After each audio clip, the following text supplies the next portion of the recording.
वंदे मातरम।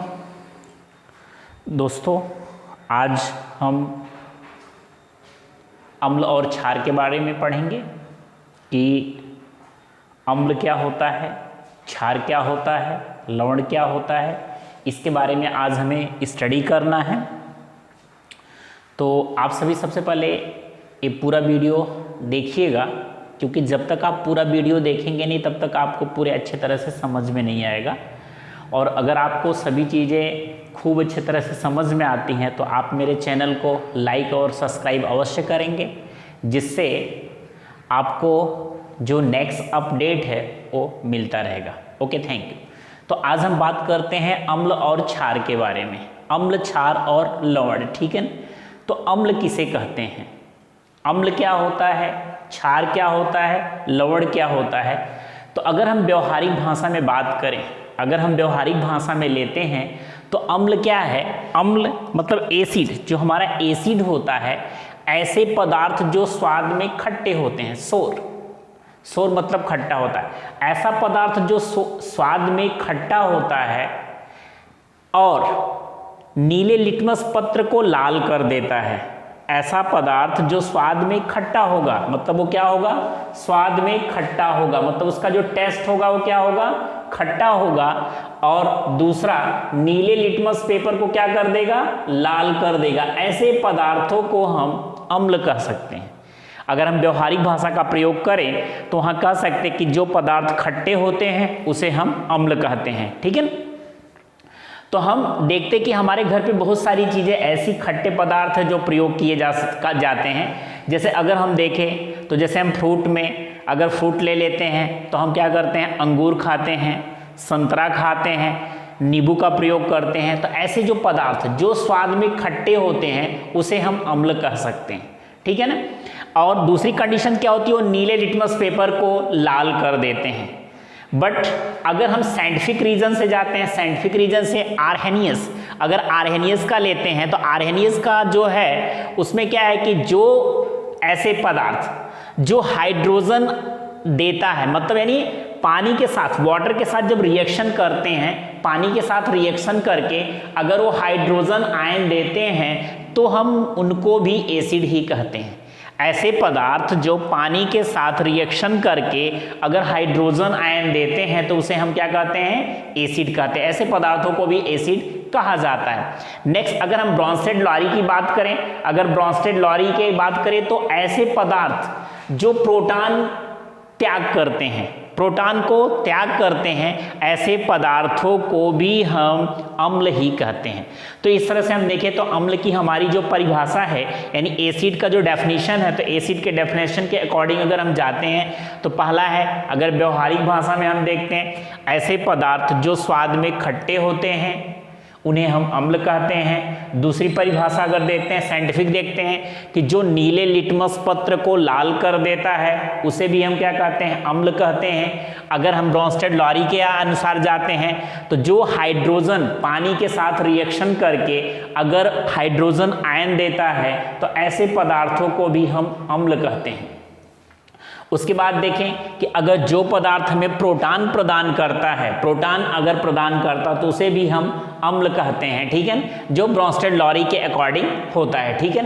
अब हम उदाहरण देखते हैं कि हमारे दैनिक जीवन में जो चीज़ें होती हैं, कौन कौन सी चीज़ें हैं जो दैनिक जीवन में हैं, हम उसे अम्ल कहते हैं और हम डेली प्रयोग करते हैं, ठीक है। तो हमारा उदाहरण क्या है कि हम नींबू का प्रयोग करते हैं। नींबू भी हमारा क्या है, एक प्रकार का अम्ल है, क्योंकि ये स्वाद में क्या होता है, खट्टा होता है, तो इसे हम अम्ल कह सकते हैं। दूसरा, सिरका का प्रयोग करते हैं। सिरका भी जो होता है ये भी क्या स्वाद में खट्टा होता है, या हम इसे प्रयोग करते हैं। बेकिंग सोडा का विलयन है, ये भी क्या खट्टा होता है, ये भी हम क्या करते हैं, प्रयोग करते थे। हमारे अम्ल के उदाहरण है। इसके अलावा हम टमाटर का घर पे प्रयोग करते हैं, टमाटर भी हमारा क्या है, एक प्रकार का अम्ल ही है। इमली का प्रयोग करते हैं, ये भी खट्टी होती है, ये भी एक प्रकार का क्या है, अम्ल। मतलब जो खट्टे पदार्थों का हम डेली अपने दैनिक जीवन में सेवन करते हैं उसे हम क्या कहते हैं, अम्ल के नाम से जानते हैं। आपने सुना होगा कभी कभी क्या है कि हमें भोजन को करते हैं, खाना खाते हैं और डाइजेस्ट नहीं होता है तो बोलते हैं कि एसिड बन गया है, ठीक है।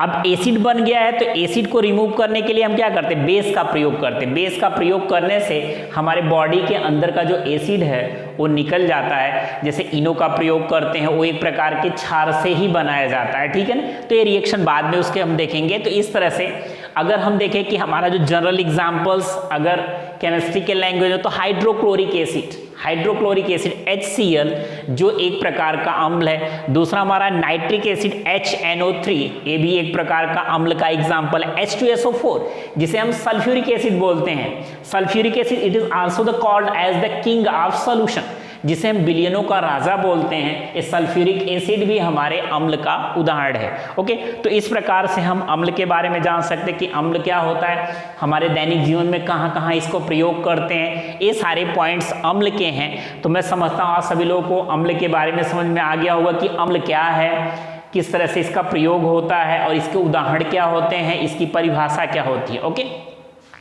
अब आते हैं क्षार के ऊपर। दूसरा हमारा बेस है जिसे हम क्षार के नाम से जानते हैं, ठीक है ना। अब व्यवहारिक भाषा में अगर हम प्रयोग करें तो स्वाद में कसैला होता है। जो क्षार होता है वो उसका स्वाद क्या होता है, कसैला होता है। जैसे कि अगर आपके घर पे साबुन है, अगर साबुन को हम मुख में डालें तो जो हमारा टेस्ट आता है एक कसैला प्रकार का टेस्ट आता है, उसी को हम क्या कहते हैं, क्षार कहते हैं, ठीक है। तो हमारा क्षार होता है। अगर प्रयोगशाला में देखें तो लाल लिटमस पेपर को नीला कर देता है। अभी हमने एसिड में क्या देखा कि नीले लिटमस पेपर को क्या कर देता है, लाल कर देता है, और ये लाल लिटमस पेपर को क्या कर देता है, नीला कर देता है। तो दोनों के अपोजिट हैं। एसिड बेस अगर देखा जाए तो कॉन्जुगेट हैं। तो ये हमारा जो लाल लिटमस पेपर होता है, अगर लाल लिटमस पेपर को नीला कर देता है तो इसका मतलब वो क्या है, ये हमारा बेस है, ठीक है ना। थर्ड कंडीशन अगर हम देखते जाते ब्रोंस्टेड लॉरी के अकॉर्डिंग तो प्रोटॉन को ग्रहण करता है। प्रोटॉन को, ऐसे पदार्थ जो प्रोटॉन को ग्रहण करते हैं उन्हें हम क्या कहते हैं, बेस के नाम से जानते हैं। दूसरा, जल में घुलने पर हाइड्रोजन, अगर ब्रोंस्टेड लॉरी के अकॉर्डिंग देखते हैं, आर्हेनियस के अकॉर्डिंग देखते हैं तो आर्हेनियस के अकॉर्डिंग देखेंगे तो जल में घुलने पर हाइड्रोजन आयन देता है, ठीक है। अगर जल में घुलने पे हाइड्रोजन आयन देता है तो हम इसे क्या कह सकते हैं, इन सबको क्षार, ऐसे जो प्रॉपर्टीज हैं इस प्रॉपर्टीज को हम क्षार कह सकते हैं। तो ऐसा पदार्थ जो स्वाद में कसैला होगा। दूसरा, लाल लिटमस पेपर को नीला कर देगा। तीसरा, प्रोटॉन को ग्रहण करेगा या जल में घुलने पर हाइड्रोक्साइड आयन देगा, OH आयन देगा, हाइड्रोक्साइड OH आयन देगा, उसको हम क्षार के नाम से जानेंगे।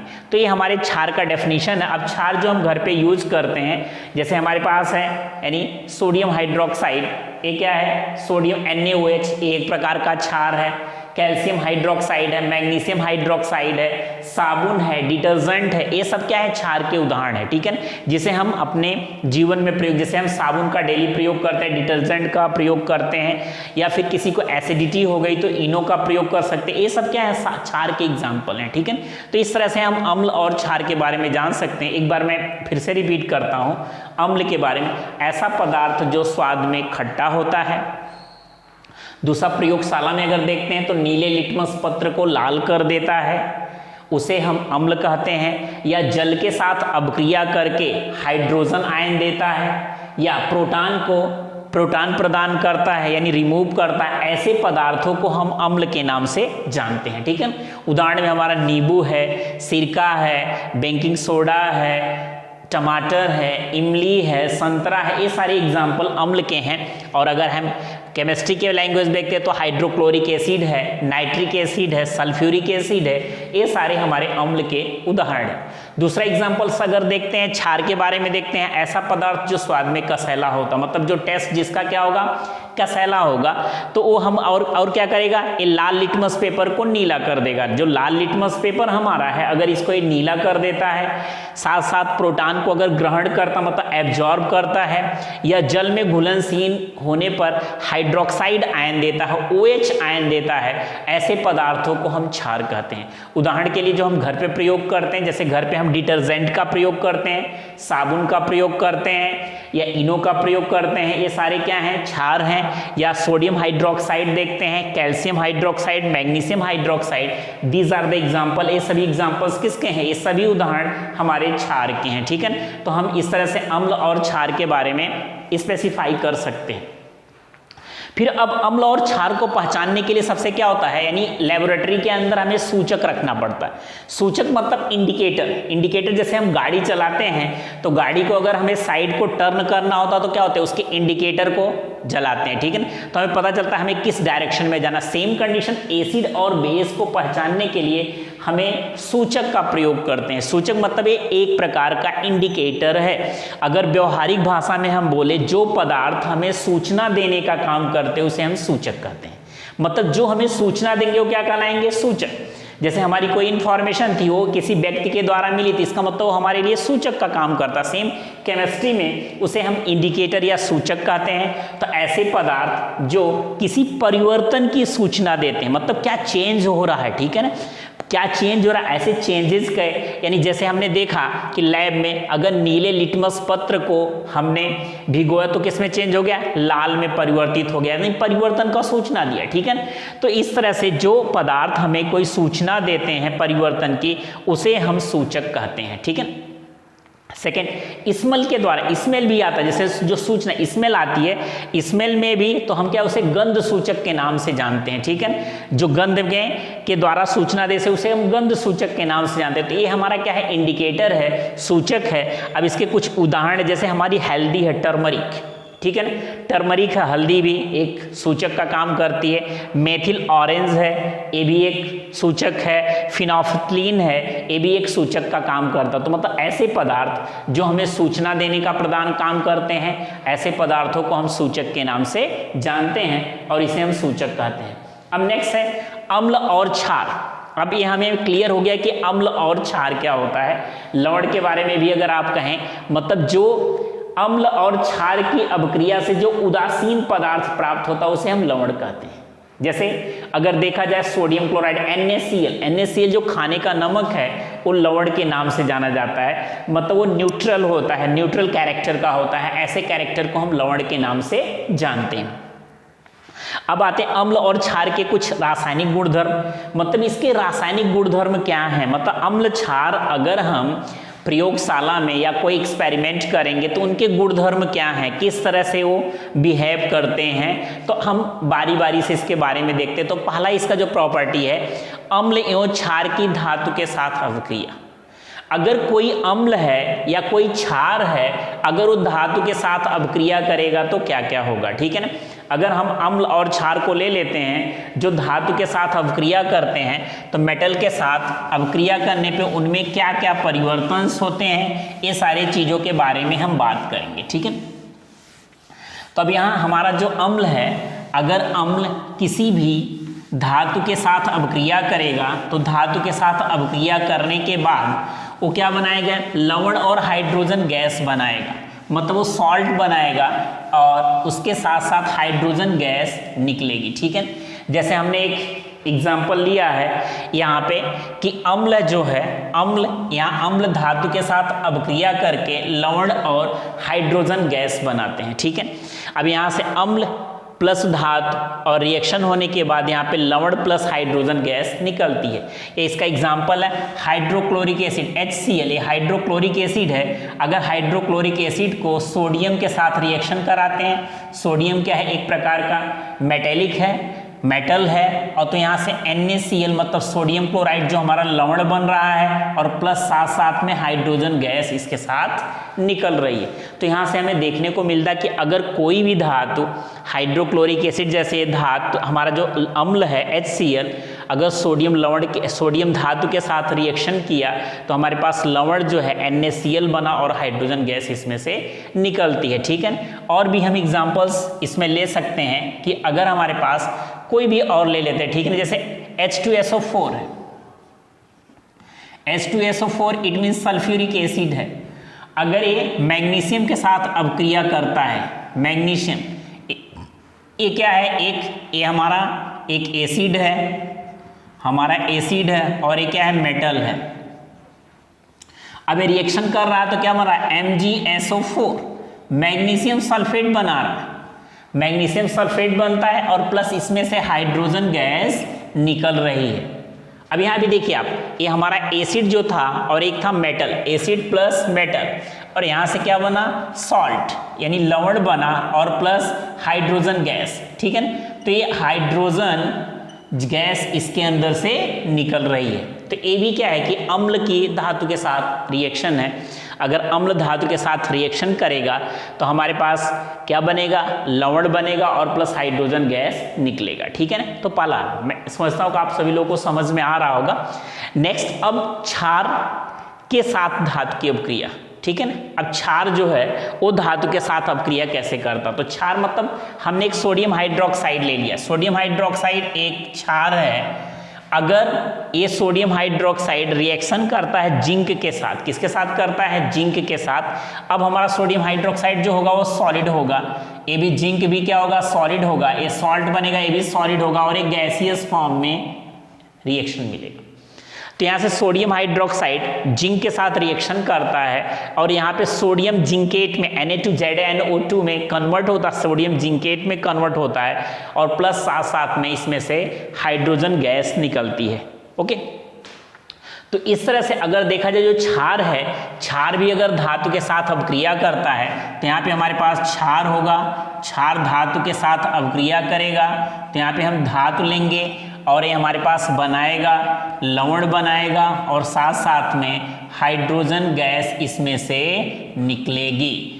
तो चाहे वो अम्ल हो चाहे वो क्षार हो, जब भी वो धातुओं के साथ रिएक्शन करेंगे तो जब भी मेटल के साथ उनका रिएक्शन होगा तो धातुओं के साथ रिएक्शन करके वो हमारे पास लवण प्लस हाइड्रोजन गैस में कन्वर्ट हो जाएंगे। ओके, तो इस तरह से जो हमारा ये टॉपिक है अम्ल और क्षार का, तो इसमें ये सारे बहुत इंपॉर्टेंट पॉइंट्स हैं। पहला जो हमारा था ये अपक्रिया हमने बताया कि अम्ल और क्षार के धातु के साथ अपक्रिया। इसको एक बार मैं रिपीट करता हूँ। अगर अम्ल हमारा कोई भी धातु के साथ अपक्रिया करेगा तो उसके साथ आपको लवण बनेगा और प्लस हाइड्रोजन गैस निकलेगी। जैसे एग्जांपल में आपने देखा कि हाइड्रोक्लोरिक एसिड सोडियम के साथ अपक्रिया करता है तो सोडियम क्लोराइड और हाइड्रोजन गैस इसमें से निकलती है। दूसरी चीज़, अगर हमने देखा कि यानी दूसरा एग्जाम्पल मैंने दिया है कि अगर हमने देखा H2SO4 सल्फ्यूरिक एसिड है, ये मैग्नीशियम के साथ रिएक्शन करता जो एक प्रकार की धातु है, तो magnesium sulphate MgSO4 plus hydrogen gas इसमें से निकलती है। दूसरा, अगर क्षार धातु के साथ अपक्रिया करता है, कोई क्षार है अगर क्षार धातु के साथ अपक्रिया करेगा तो उसमें भी लवण भी बनेगा और प्लस हाइड्रोजन गैस निकलेगी। जैसे इसका एक एग्जाम्पल है सोडियम हाइड्रोक्साइड जिंक के साथ रिएक्शन करके sodium zincate Na2ZnO2 sodium zincate plus hydrogen gas में कन्वर्ट हो जाता है। ओके, तो I think all of you understand, आप सभी लोग को समझ में आएगा कि अम्ल क्या होता है, क्षार क्या होता है, अम्ल की रासायनिक अपक्रियाएं क्या होती है। तो आज एक अपक्रिया के बारे में मैंने आपको बताया। नेक्स्ट अपडेट नेक्स्ट क्लास में आपको इसके बारे में बताया जाएगा। Okay, thank you, good bye.